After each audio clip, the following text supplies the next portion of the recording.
மறைந்த முன்னாள் முதலமைச்சர் ஜெயலலிதா தீவிர ஹிந்துவாதியாக வாழ்ந்தார் எனவும் அதிக கோயில்களுக்கு கும்பாபிஷேகம் நடத்தியதாகவும் பல கோயில்களை புனரமைத்தார் எனவும் காரைக்கால் அமைச்சர் எல் முருகன் தெரிவித்தார்.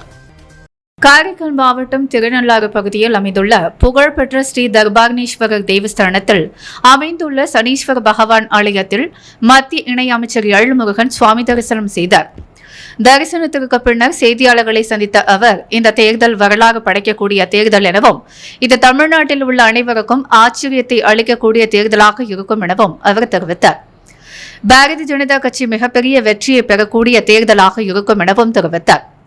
பாரதிய ஜனதா கட்சிக்கு மோடி இருப்பதாகவும் மோடி மீது மக்கள் அதிக நம்பிக்கை வைத்துள்ளதாகவும் அதனால் வரும் 4ஆம் தேதி மாபெரும் வெற்றியை சந்திக்க உள்ளதாகவும் அவர் தெரிவித்தார். தமிழ்நாடு முன்னாள் முதலமைச்சர் ஜெயலலிதா தீவிர இந்துத்துவவாதியாக வாழ்ந்தார் என அண்ணாமலையின் கருத்து குறித்து கேள்வி எழுப்பியது போது ஜெயலலிதா தீவிர இந்துவாதியாக தான் வாழ்ந்தார் எனவும் அதிக கோயில்களுக்கு கும்பாபிஷேகம் நடத்தியதாகவும் பல கோயில்களை புனரமைத்துள்ளார். எனவே அவர் தீவிர இந்துவாதியாக தான் வாழ்ந்தார் என தெரிவித்தார்.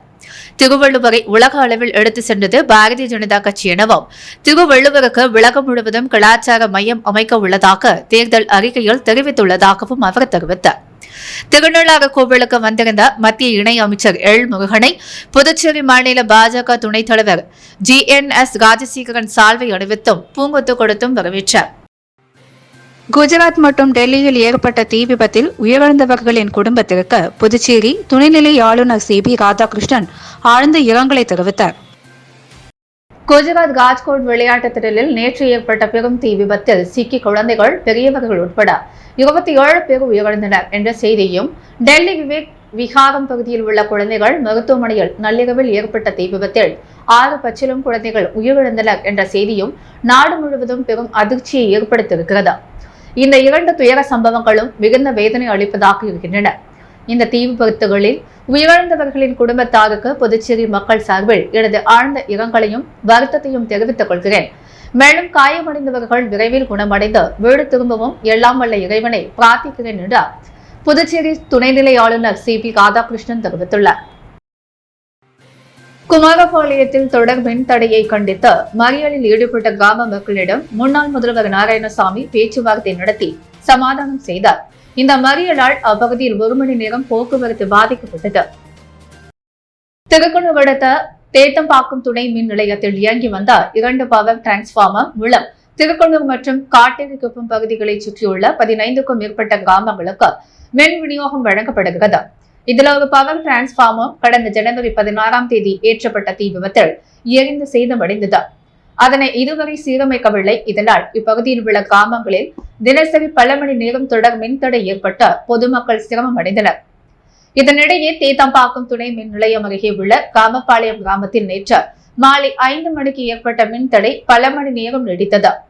அப்பகுதியில் உள்ள தனியார் தொழிற்சாலைகள் மின் தடையின்றி இயங்கியது. இதனால் ஆத்திரமடைந்த குமரப்பாளையம் கிராம மக்கள் இரவு 7 மணி அளவில் 3 முனை சாலை சந்திப்பில் மறியலில் ஈடுபட்டனர். தகவல் அறிந்து வந்த காட்டேரிக்குப்பம் போலீசார் கிராம மக்களிடம் பேச்சுவார்த்தை நடத்தினர். இதனிடையே விழுப்புரத்தில் காங்கிரஸ் நிர்வாகி ஒருவரின் சுப நிகழ்ச்சியில் பங்கேற்பதற்காக அவ்வழியாக காரில் வந்த முன்னாள் முதல்வர் நாராயணசாமியின் காரும் மறியலில் சிக்கியது. காரில் இருந்து இறங்கிய அவர் கிராம மக்களின் கோரிக்கையை கேட்டறிந்தார்.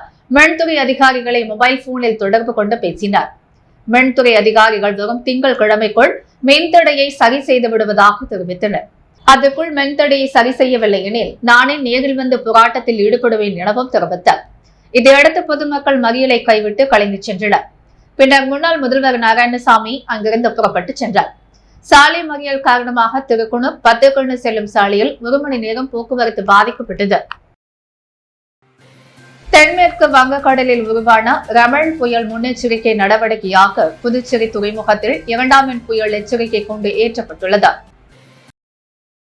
தென்மேற்கு வங்கக்கடலில் கடந்த 22ஆம் தேதி நிலவிய காற்றழுத்த தாழ்வு பகுதி வடகிழக்கு திசையில் நகர்ந்த காற்றழுத்த தாழ்வு மண்டலமாக வலுப்பெற்றது.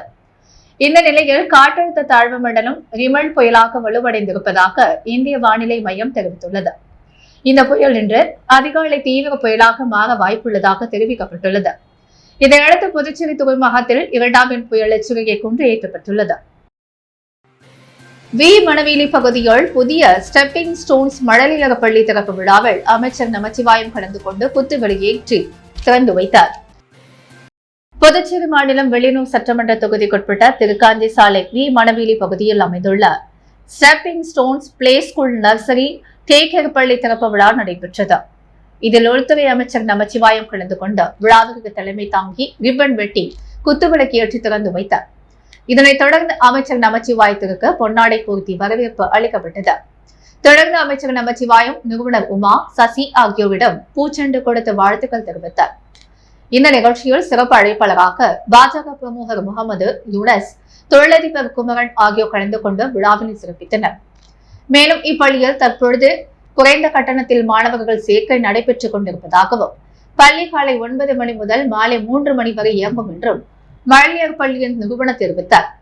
மேலும் திறப்பு விழாவினை முன்னிட்டு குறைந்த கட்டணத்தில் சேர்க்கை நடைபெற்று வருவதாக மழலையர் பள்ளியின் தரப்பில் தெரிவிக்கப்பட்டுள்ளது. திறப்பு விழாவில் பெற்றோர்கள், ஆசிரியர்கள், மாணவர்கள், பொதுமக்கள் என ஏராளமானோர் கலந்து கொண்டனர். விழாவில் கலந்து கொண்ட அனைவரையும் நிறுவனர்கள் உமா, சசி ஆகியோர் இன்முகத்தோடு வரவேற்றனர். திடீரென ஏற்பட்ட சீதோஷ்ண மாற்றத்தால் ஏனாம் குளத்தில் ஆக்சிஜன் குறைந்து இறந்து மிதந்த மீன்களை உள்ளூர் மீனவர்கள் கொண்டு அகற்றினர்.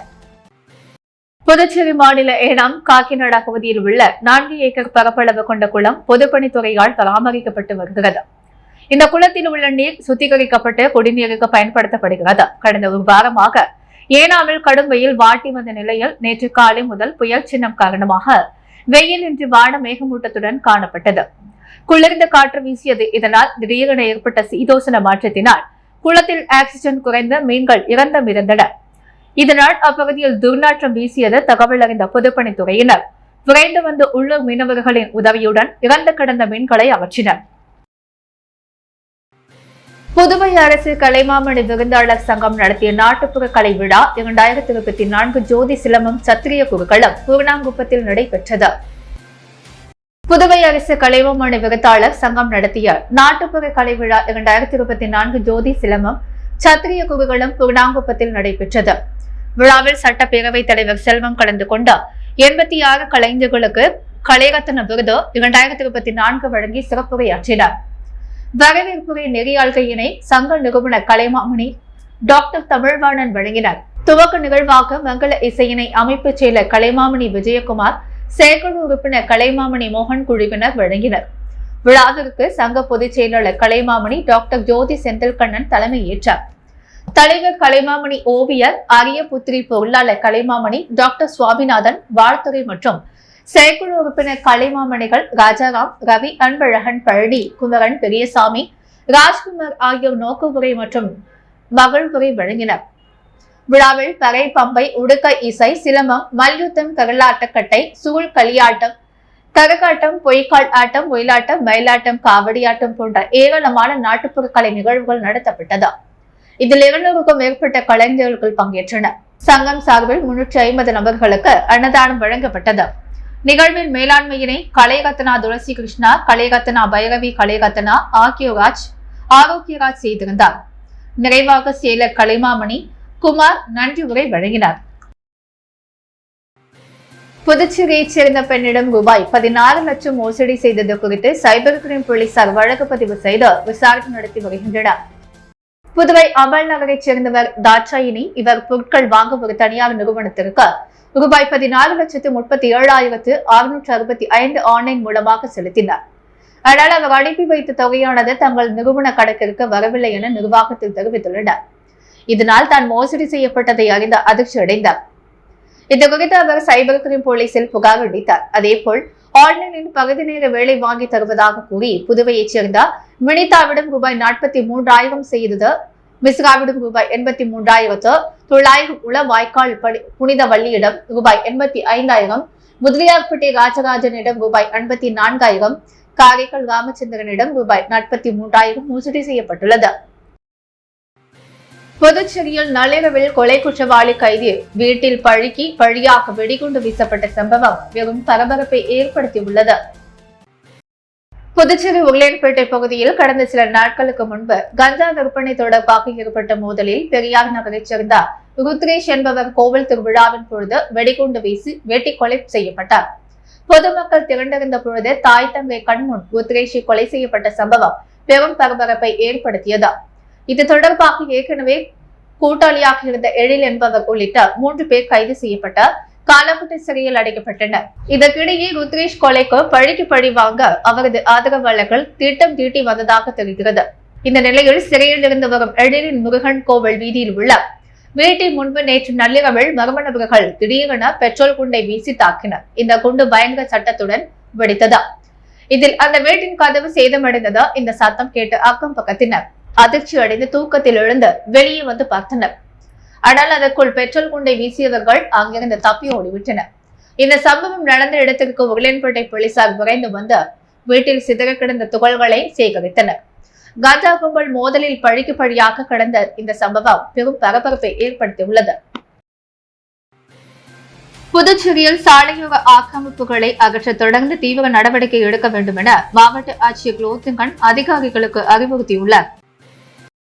புதுச்சேரியில் வருவாய் பேரிடர் மேலாண்மை துறை சார்பில் மாவட்ட சாலை பாதுகாப்பு குழுமம் கூட்டம் நடைபெற்றது. கூட்டத்திற்கு தலைமை வகித்த ஆசிரியர் பேசும் பொழுது, புதுச்சேரியில் தற்போதைய போக்குவரத்து நெரிசலை கவனத்தில் கொண்டு காவல்துறை உள்ளிட்ட அதிகாரிகள் சாலையோர ஆக்கிரமிப்புகளை அகற்றுவதில் கவனம் செலுத்த வேண்டும். சாலையோரங்களில் விளம்பர பாதகைகள் வைப்பதை தடுக்க வேண்டும். தனியார் நிறுவன ஊழியர்கள் தலைக்கவசம் அணிவதற்கான நடவடிக்கை ஆகியவற்றை மேற்கொள்ள வேண்டும். புதுவையின் அன்றாட நிகழ்வுகளை காண பாண்டி ஹெட்லைன்ஸ் யூடியூப் சேனலை சப்ஸ்கிரைப் பண்ணுங்க.